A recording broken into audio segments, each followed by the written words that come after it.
Hi, everybody. Welcome to Discover College Soccer. Today, I'm lucky enough to be joined by Coach Marsha from William and Mary. Welcome, Coach. Thank you. Great to be here. Yeah, thanks for jumping on. Really appreciate it. We're talking here June 19th, so you've had about 4 days of the official opening of recruiting the 2026 cycle, and you just mentioned to me that I'm like your 31st Zoom, in the last few days. So needless to say, you guys have kicked off your 26 recruiting. Is that Oh, right? yeah, yeah. Can you see the bags under my eyes? Well, so I think there's kind of a misconception maybe around how much recruiting happens June 15th, June 16th. Right, Not just, obviously that's the green light for Division 1, Division 2, but the other divisions at AI they can start whatever they want. But right. how, how much of your recruiting, let's say between now and the end of the year, Hmm. will be focused on 26s versus 25s. Kind of what's your timeline for a mid-major D1? Yep. What does that look like for you guys? Yeah, great question. And I do think it's, even within the mid majors, it's a lot different. We completed our 25s, I think in March or April.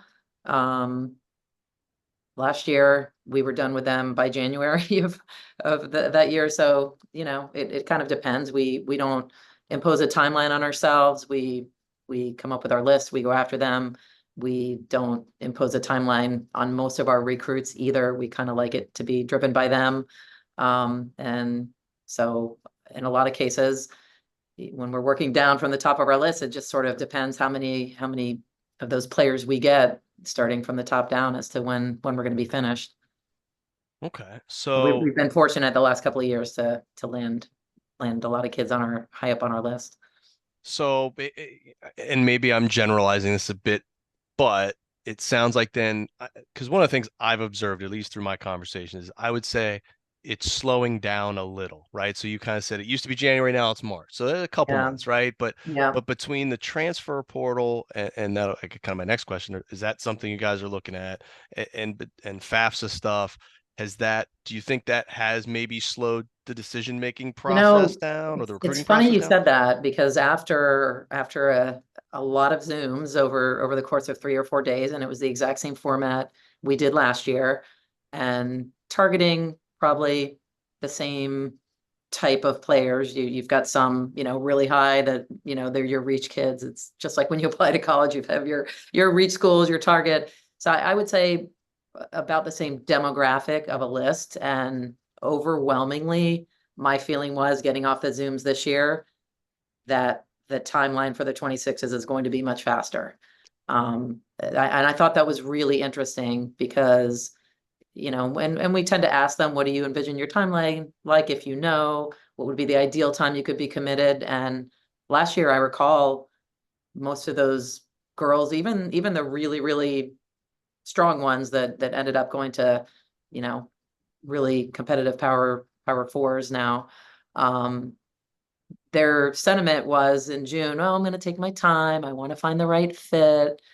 Even the ones who ended up committing early were saying that. Whereas this year, the overwhelming answer was, I'm going to take my time, but October or or by the end of the year. So I thought that was a distinct difference. I tend to call it the social media effect. I think the pressure just gets more and more every year.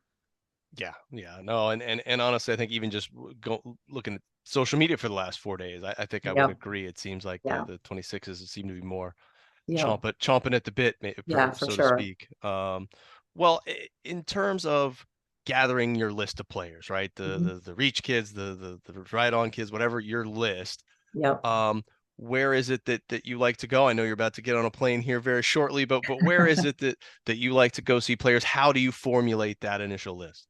Yeah. Obviously it's mostly coming from the national leagues, and to be perfectly honest, the ECNL has consumed most of our time this past year. Um, it's tough with, not only budget constraints, but just time constraints in the recruiting world now. You could literally go to an event every weekend. So we have to sort of try to try to have some normalcy in our lives and schedule, even though we're we're still working really hard. And we had taken our team to Ireland in March, so we ended up missing the big GA showcase that's on the East Coast. So just sort of, with scheduling conflicts and things, we didn't get to any GA events since last summer.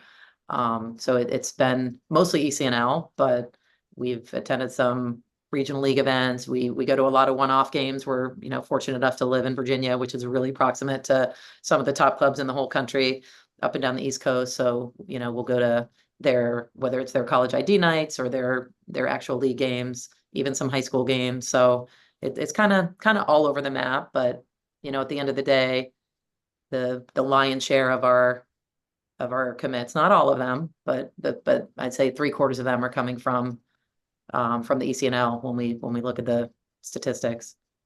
Okay. And one of the things that kind of brought us together today was a post you had put on Twitter regarding camps. So I know they're Yep, a part of your recruiting and seem to yep, be a growing part of the recruiting. I think maybe there's some uh, you know, differing ideas out in the ether around their yeah, value and maybe when to do them. So talk to me a yep. little bit about how you guys use ID camps. I mean, and besides your own, do you work other ones? When do you Mhm. think is a good idea for a player to be part of those? Yeah, I mean, yeah, that is what kind of connected us. And I have been reading a lot on Twitter the past week, to the point that I finally had to put my 2 cents in, because I think there were a lot of generalizations happening that these ID clinics are completely worthless unless unless the coach has showed up and knocked at your door and driven you to the clinic. They're lying, which is just not the case. And unfortunately, from everything that's published on social, it sounds like there are some schools that might take advantage of families, and that's unfortunate, but I would like to believe it's not most of us. And I think they're extremely valuable. I think it's sort of up to the parents and their daughters to sort of be discerning about them. They are costly, and I touched on that a little bit too. Some people are saying, oh, clinics are $250, and that's ridiculous. So I kind of did a little eyeball, and I'm constantly doing a market analysis anyway, just to make sure we're in the right range. And I mean, it's rare that you find a clinic that's a one-day clinic that's over $200. Most of them are in the range of like 1 to 160, 175. Um, but I think we always go backwards after we have our class done and look, how many did we know on June 15th? How many came to clinics? And I think I put those stats on Twitter. I think in our 24s, six of the nine that we had committed had come to clinics, and of our 25s, three of the six had. And out of those players, four of them, we had no idea who they were the day they walked through the gates to our field. So it worked out for them. And, we, at least how we do our clinics, we evaluate every kid. And the reality is, at a Division I program, probably 90% of the players that come to your clinics, in most clinics, aren't going to be able to play at your program. Um, but it's the way to get in front of the school. If it's your top school, it's certainly a way of letting them know you're interested. You sort of go into a different category with us. Just the same way all these people on Twitter are saying, oh, the coaches just send those emails and invite you. Well, let me put it back on the recruits and say some of these recruits are sending 100 emails and posting Twitter and tagging every program in the country. So, it's kind of that game on both sides, and it's just a big funnel. And at the end of the day, you have to make your way down that funnel. And it's helped out a bunch of kids who have landed in our program where we might not have known who they were other ways. So Yeah, and honestly, I've heard the same from, I think you might be my 270th interview over the wow, last couple of years or something in that wow, range. wow, And I would say on average, there's schools that do ID camps.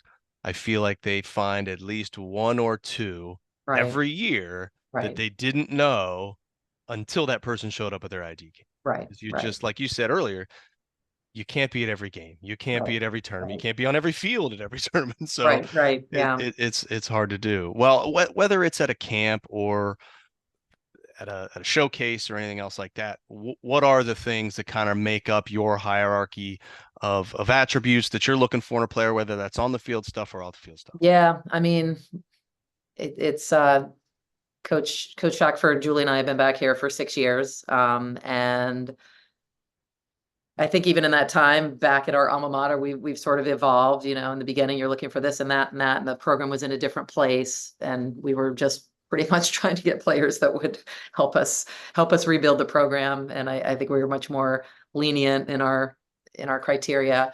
We're at a point now where we've worked really hard.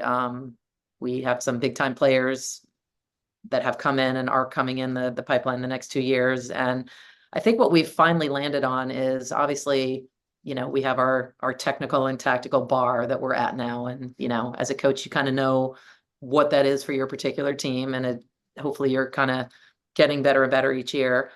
But aside from that, the one thing that I look for is a competitive mindset. And, that's a little bit of a broad term. And a few of the Zooms that we had this week, players, say what attributes do you look for? And I tell them I look for somebody who's competitive. And what I mean by that is, anybody who's played soccer, anybody that's played sports, those players that compete. And when you're on the sideline of a soccer game, they're the first ones you notice, like that kid competes. They want to win. So, we look for this mindset for a couple of reasons. Number one, those kids are going to help us win. And that's our goal at the end of the day, to be better and to win games. And those kids that are uber competitive and driven are the ones that are going to usually get the job done on the field. But second, and maybe more importantly, is what we have found over the last, at least for me, over the last 6 years, is those are the players that are more likely to realize their potential at the next level. And, the reason for that is it's kind of comical when you think about it. It's not talked about enough, sort of the craziness of taking this 18-year-old, ripping them out of their house for the first time. They're now taking care of themselves for the first time. They're feeding themselves. They're running their own schedule, being where they have to be, managing their money. Then you throw in the academics, especially at a school like William and Mary, which is really, really hard. Oh, and by the way, that's before you even get to the Division I demand. So it's funny that it doesn't get as much attention, how insane that is for anybody to cope with. And it's a wonder any of these people survive. So again, what I found is those who have that competitive mindset, the edge, the fire, and the drive are much more likely to be able to deal with all this stuff coming at them 90 miles an hour and get through it and be resilient, and also be able to develop and reach their potential in college. And so that's pretty much our prototype now, is we just look for those kids with a really competitive mindset. I love it. Well, you mentioned you and Coach Julie coming back to William and Mary. You guys are alumni as well as Yep, the yep. coaching staff, so you got some really good insights into the school. So let's talk Yeah. about the school for those folks who aren't familiar with William and Yeah. Mary. What do you find kind of amazing? What brought you back? What do you love about the school? Maybe some stuff we wouldn't even know about going through the website. Yeah. Wow. Yeah, it's hard to put into words.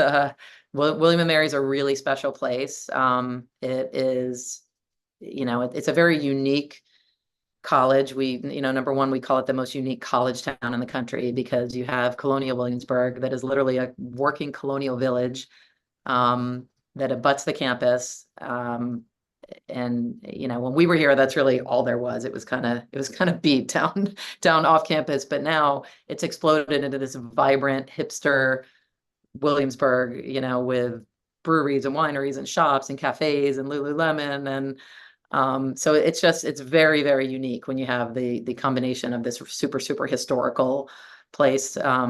It's the oldest university, the oldest public university in the whole country, which sort of is mind-boggling. Sometimes when I stop and think about it's older than America, you wonder how we even had a university here before we were even a country. And that's why it was the King William and Queen Mary when everything was still under England's rule. So, and there's other things that make it unique are the size. We often say if you go to one of those college filters and you plug in elite academics, Division I sports, rural setting, 6 to 8,000 population. We're the only one that comes up. Public institution, we're the only one that comes up. And I think that's true because you find many universities are either gigantic, 10, 15, 20 plus thousand, or they're really, really small, like 2 to 3,000 range. And it's hard to find any kind of in the 5 to 8 range. Wake Forest comes to mind. Anything that comes to mind is private. So I can't think of another one really that's like us. Yeah, absolutely. Um, i- you mentioned the high academics and becoming a Division I athlete's hard enough. Becoming a Division I athlete and succeeding at a high academic institution is a whole nother thing. Yeah. So what what kind of support systems does the school offer to help students come in and succeed both in the classroom and in the athletic department? Yeah. Great academic support here, as is the case probably with any high level university these days. We've got a dedicated academic advisor who's accessible 24/7. The girls are texting her at all hours of the night. She's going to answer.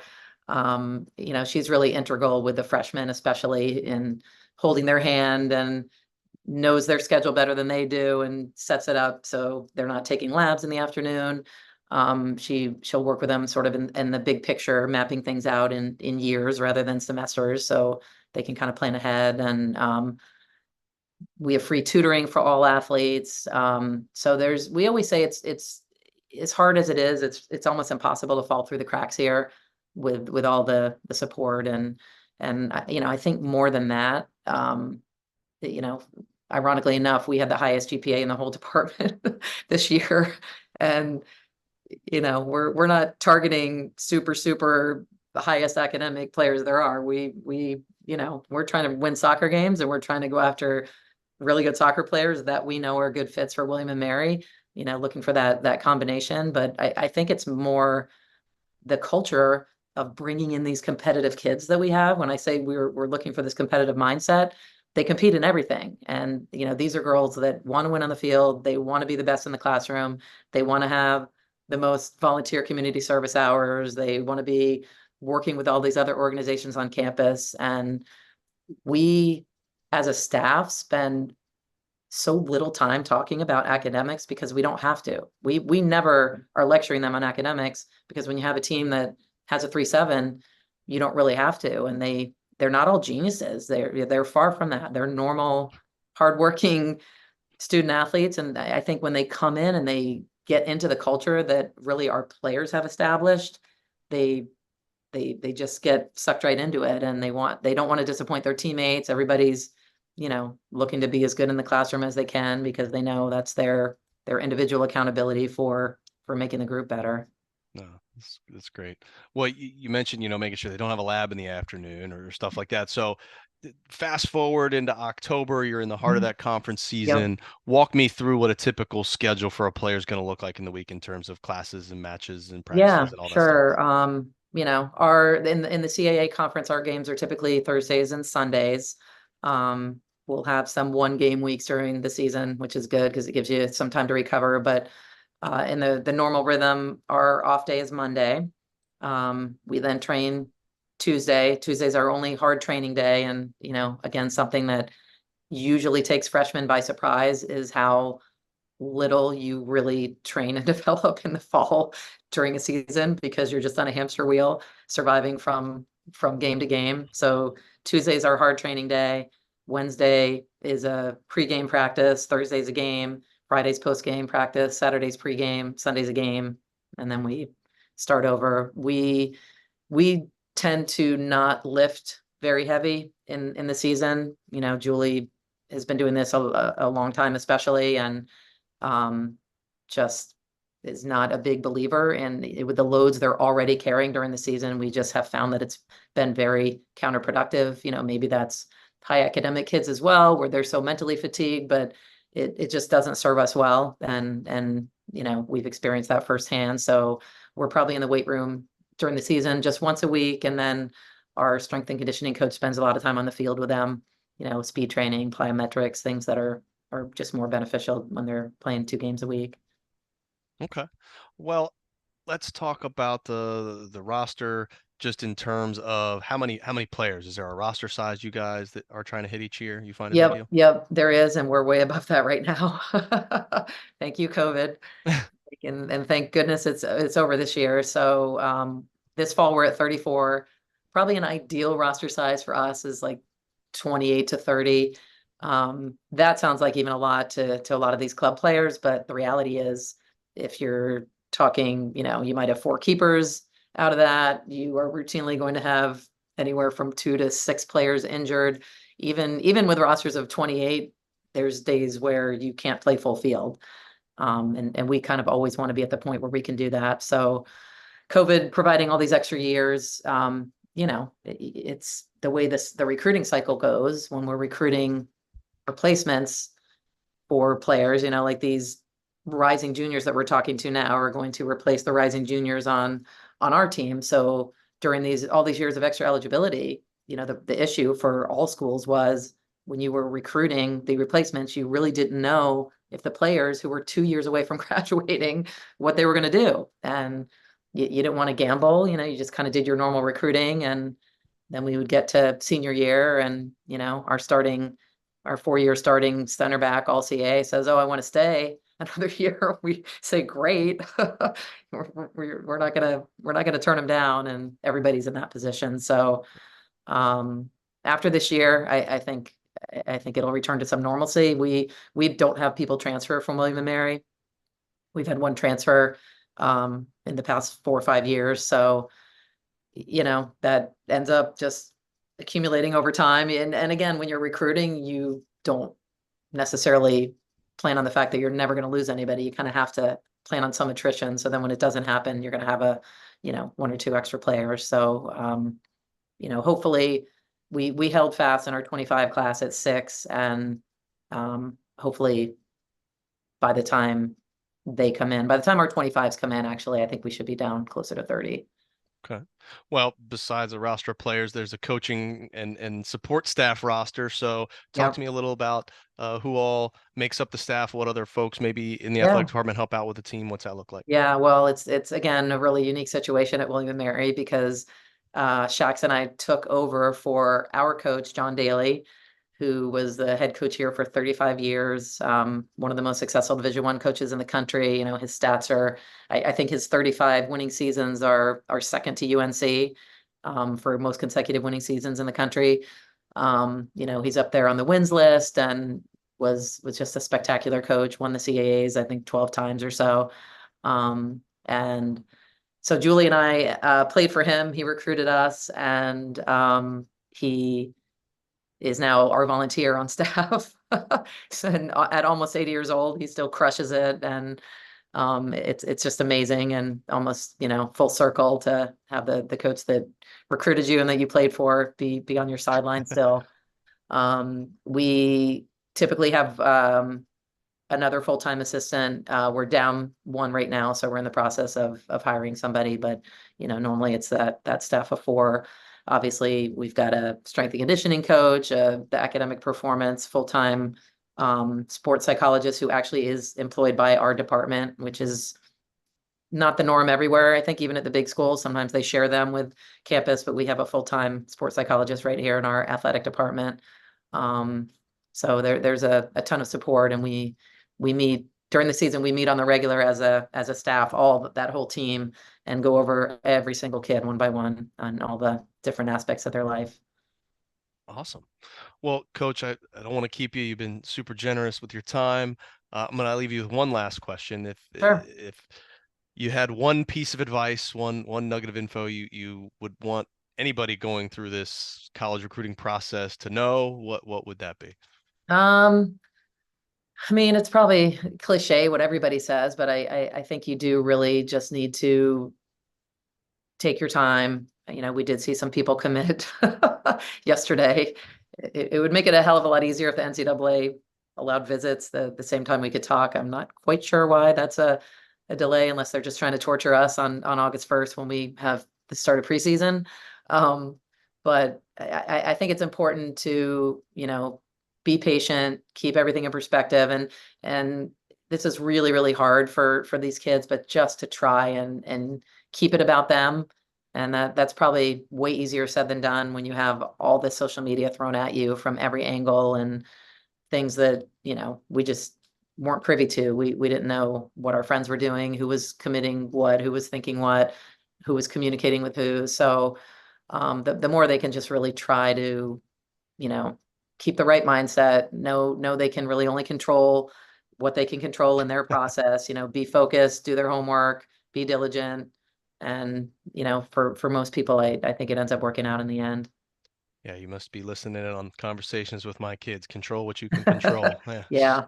Well, Coach, I do really appreciate the time. Wish you the You're best of welcome. luck in your recruiting travels as well as the fall season. And Thank you. if you get down to any of the ECNL events here, Lakewood Ranch, let me Oh, yeah. know, and We are there we'll grab a cup of coffee or something. All for right. sure. I would love that. All right. Thanks, Coach. Thanks, Matt.